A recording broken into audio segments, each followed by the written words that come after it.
नमस्कार दोस्तों, स्वागत है आपका यूट्यूब चैनल एबी टेक में। आज है 10 जनवरी 2022 और जान लेते हैं आज की महत्वपूर्ण खबरें। सबसे पहली अपडेट देखिए, पीसीएस परीक्षा को लेकर के है। लिखा है कि पीसीएस मुख्य परीक्षा स्थगित करने के लिए अड़े प्रतियोगी। प्रतियोगी छात्रों की बैठक में कोविड के मद्देनज़र उत्तर प्रदेश लोक सेवा आयोग से की गई मांग। प्रदेश में कोरोना संक्रमण तेजी से फैल रहा है और 28 जनवरी से पीसीएस 2021 की मुख्य परीक्षा प्रस्तावित है। रविवार को हुई प्रतियोगी छात्रों की वर्चुअल बैठक में ये मुद्दा उठा और प्रतियोगी छात्रों ने मांग की कि अभ्यर्थियों के स्वास्थ्य को ध्यान में रखते हुए लोक सेवा आयोग इस परीक्षा को कुछ दिनों के लिए टाल दे। भ्रष्टाचार मुक्ति मोर्चा के बैनर तले हुई ऑनलाइन बैठक में मोर्चा अध्यक्ष कौशल सिंह ने कहा कि अन्य जिलों से भी अभ्यर्थी शामिल होंगे। नोएडा, गाजियाबाद जैसे जिलों में कोरोना संक्रमण तेजी से फैल रहा है। एक से दूसरे जिले से आने वाले अभ्यर्थियों से संक्रमण फैलने का खतरा रहेगा। आयोग को पीसीएस 2021 की मुख्य परीक्षा स्थगित कर देनी चाहिए। प्रतियोगी छात्र अजीत राय, ओपी सिंह और मीडिया प्रभारी जय द्विवेदी ने कहा कि आयोग अपनी परीक्षा प्रणाली में लगातार बदलाव कर रहा है। तो कुल मिलाकर के पीसीएस की मुख्य परीक्षा टालने के लिए प्रतियोगी छात्र अड़े हैं और आयोग और प्रमुख सचिव कार्मिकों को मांग पत्र भेजा गया है। दूसरी अपडेट यहाँ पर ट्विटर अभियान को लेकर के है। लिखा है देखिए, प्रदेश के रोजगार के मुद्दे पर प्रतियोगी छात्रों ने ट्विटर पर प्रदेश सरकार के खिलाफ 12 जनवरी से अभियान छेड़ने का निर्णय लिया है। प्रतियोगी छात्रों की मांग है कि प्रदेश के विभिन्न रिक्त विभागों में रिक्त पड़े 5 लाख पदों पर भर्ती प्रक्रिया शीघ्र पूरी की जाए और उन्हें गरिमापूर्ण रोजगार गारंटी दी जाए। रविवार को हुई युवा मंच की वर्चुअल बैठक में निर्णय लिया गया कि 12 जनवरी को सुबह 11 बजे से ट्विटर पर अभियान की शुरुआत की जाएगी। 4 महीने तक प्रयागराज में रोजगार आंदोलन चलाने के क्रम में 28 दिसंबर को लखनऊ में आयोजित युवा पंचायत में प्रस्ताव पारित किया गया था, मगर जो है आचार संहिता लागू हो गई और विज्ञापन वगैरह नहीं आ पाए। इस वजह से अब अभ्यर्थी ट्विटर अभियान चलाएंगे। तो आप लोग देख सकते हैं कि ट्विटर पर 12 तारीख से अभियान चलेगा। उत्तर प्रदेश में भी कोरोना का संक्रमण काफ़ी तेज़ी से बढ़ रहा है और इस वजह से कल फिर से जो है नई गाइडलाइंस जारी की गई हैं। अब यहाँ पर आप लोग देख सकते हैं, लिखा है पूरे प्रदेश में अब रात 10 बजे से सुबह 6 बजे तक कर्फ्यू रहेगा। कल जो कोरोना के नए मामले हैं, एक दिन में 7,695 मामले आए हैं, जिसमें 4 की मौत भी हुई है। तो अब इसीलिए जो है जो डिग्री कॉलेज वगैरह है सब कुछ बंद कर दिया गया है और जो नाइट कर्फ्यू है वो भी 10 बजे से सुबह 6 बजे तक जारी रहेगा। हाई कोर्ट में वर्चुअल सुनवाई होगी और 100% जो है टीकाकरण कराने के लिए विद्यालयों में लगातार कैंप डेली लगाए जा रहे हैं। तो आप लोग इसके बारे में देख सकते हैं। कोरोना के बढ़ते संक्रमण के कारण इलाहाबाद विश्वविद्यालय की प्रवेश प्रक्रिया भी स्थगित कर दी गई। सभी कार्यालय बंद कर दिए गए हैं।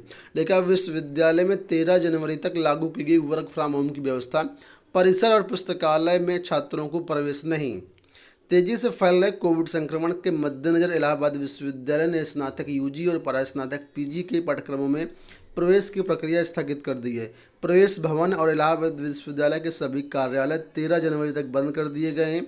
रविवार दोपहर कुलपति प्रोफेसर संगीता श्रीवास्तव की अध्यक्षता में हुई वर्चुअल बैठक में हुए निर्णय के बाद रजिस्ट्रार प्रोफेसर NK शुक्ला ने नोटिफिकेशन जारी कर दिया। बढ़ेंगे अगली अपडेट की तरफ। यहाँ पर जो अगली अपडेट है वो है MBBS परीक्षा को लेकर के। देखिए, कोरोना महामारी की वजह से MBBS परीक्षा पर रोक, डॉक्टरों के विरोध के चलते यूनिवर्सिटी का फैसला। ठीक है, तो कोरोना महामारी के बीच डॉक्टरों के विरोध के चलते MBBS परीक्षा पर रोक लगा दी गई। रविवार को गुरु गोविंद सिंह इंद्रप्रस्थ यूनिवर्सिटी ने 10 जनवरी से होने वाली MBBS द्वितीय वर्ष की लिखित परीक्षा पर अस्थायी रोक लगा दी है। यह रोक अगले निर्देश तक लागू रहेगी। बढ़ते हैं अगली अपडेट तरफ। यहाँ पर एक महत्वपूर्ण अपडेट है शिक्षा सेवा चयन आयोग को लेकर के। आप लोग जानते हैं उत्तर प्रदेश में विभिन्न आयोगों को खत्म करके या कहें मर्ज करके एक नया आयोग बनाया जा रहा था, जिसका नाम था उत्तर प्रदेश शिक्षा सेवा चयन आयोग। इसमें क्या था, जो चयन बोर्ड है वर्तमान में जो TTT PGT की भर्तियाँ कराता है, साथ में जो PNP है जो प्राइमरी जूनियर की भर्ती कराता है, और साथ में जो उच्चतर शिक्षा सेवा आयोग जो हायर की भर्तियां कराता है, इन तीनों आयोगों को मर्ज करके ख़त्म करके एक नया बोर्ड बनाया जा रहा था। तो 4.5 साल पहले प्रक्रिया शुरू हुई थी, लेकिन अभी तक प्रक्रिया कंप्लीट नहीं हो पाई। इसी के बारे में यहाँ पर देखिए लिखा है कि विधानसभा चुनाव की घोषणा तो हो गई, लेकिन प्रदेश में परिषदीय स्कूलों से लेकर के अशासकीय सहायता प्राप्त महाविद्यालयों तक में शिक्षकों की भर्ती के लिए उत्तर प्रदेश शिक्षा सेवा चयन आयोग 4.5 साल तक की तमाम कोशिशों के बावजूद अस्तित्व में नहीं आ सका। युवाओं को समय से नौकरी मिलने का भी सपना अधूरा रह गया। 2017 में सरकार बनने के बाद ही शिक्षकों की भर्तियों के लिए एक आयोग के गठन की कवायद शुरू की गई थी।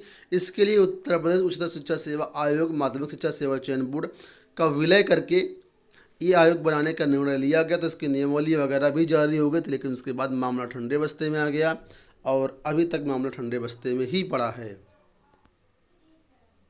अगर ये आयोग बन जाता तो देखिए कौन कौन सी भर्तियां करवाने की जिम्मेदारी मिलती, उसके बारे में यहाँ पर लिखा है कि प्राथमिक स्कूलों में सहायक अध्यापक की सहायता प्राप्त, जूनियर हाई स्कूलों में संबद्ध, प्राइमरी में सहायक अध्यापक व प्रधानाध्यापक की, और सहायता प्राप्त माध्यमिक विद्यालयों में टीजीटी पीजीटी प्रधानाचार्य की, सहायता प्राप्त इंटर कॉलेजों में प्रवक्ता की और प्रधानाचार्य की, असिस्टेंट प्रोफेसर की, और असिस्टेंट प्रोफेसर के अंतर्गत जो शिक्षणेतर कर्मचारी थी एडेड डिग्री कॉलेजों में, सहायता प्राप्त कॉलेजों में, वहाँ पर भी जो शिक्षणेतर कर्मचारी थे उनका भी यहाँ से चयन होना था। तो कुल मिलाकर के मामला ठंडे बस्ते में पड़ा हुआ है। यूपी बोर्ड की बात करेंगे, लेकिन बढ़ा यूपी बोर्ड परीक्षा का इंतजार। सूबे में विधानसभा चुनाव की आचार संहिता लागू होते ही राजनीतिक दलों की सक्रियता बढ़ गई है। चुनाव के चलते यूपी बोर्ड का 10वीं व 12वीं की परीक्षा का इंतजार बढ़ गया है। चुनाव का परिणाम 10 मार्च को आएगा। इसके बाद यूपी बोर्ड की परीक्षा का काम जोर पकड़ेगा। इधर यूपी बोर्ड ने परीक्षा केंद्रों की अंतिम सूची जारी कर दी है। यूपी बोर्ड की वेबसाइट पर रविवार को 40 जिलों की सूची अपलोड कर दी गई। सोमवार को बचे 35 जिलों की परीक्षा केंद्रों की सूची जारी कर दी जाएगी। तो जो भी विद्यालय हैं वो अपना आयोग की साइट से जो है डाउनलोड कर सकते हैं परीक्षा केंद्रों की सूची। ये सूची फाइनल नहीं है, इसके बाद इसमें आपत्तियां ली जाएंगी। अंतिम सूची जो है 24 जनवरी को जारी की जाएगी। दरोगा भर्ती को लेकर के अपडेट है कि दरोगा भर्ती 2016 के चयनित अभ्यर्थियों को दिए गए नियुक्ति पत्र, जिलों में हुई तैनाती। दरोगा भर्ती 2016 के चयनित अभ्यर्थियों को उच्चतम न्यायालय के आदेश के बाद नियुक्ति पत्र दे दिया गया। नियुक्ति पत्र के साथ साथ इन अभ्यर्थियों को बीते शनिवार को ही जिलों में तैनाती भी दे दी गई। तो अच्छी बात है कि यहाँ पर तैनाती भी दे दी गई है। लिखा है कि जानकारी के अनुसार शनिवार को स्थापना बोर्ड ने उप निरीक्षक नागरिक पुलिस के 2248 चयनित अभ्यर्थियों में से 2106 अभ्यर्थियों को नियुक्ति पत्र भेज दिया। इस पद के लिए 2400 पुरुष और 600 महिलाओं के लिए भर्ती प्रक्रिया जून 2016 में शुरू की गई थी, जिसका अंतिम परिणाम 2018 में जारी किया गया था और इनको जो है नियुक्ति दे दी गई है। अगली अपडेट यहाँ पर देखिए लिखा है एडेड माध्यमिक विद्यालय 200 करोड़ से संवरेंगे। राजकीय कॉलेजों के बाद अब प्रदेश के एडेड विद्यालयों को भी संवारा जाएगा। उन विद्यालयों पर विशेष जोर है जिनकी स्थापना के 75 वर्ष पूरे हो चुके हैं और जर्जर अवस्था में हैं। साथ ही वे जिनमें विद्यालय में संसाधनों का अभाव है वहाँ भी विकास कार्य कराए जाएंगे। इस योजना में शर्त ये है कि विद्यालयों को योजना पर खर्च करने की पहल करनी होगी। वो जितना खर्च करेंगे उतना वेतन सरकार की तरफ से दिया जाएगा। तो ये हो गई दोस्तों आज की सारी सूचनाएं। आशा करते हैं वीडियो पसंद आया होगा। इस वीडियो में इतना ही। धन्यवाद।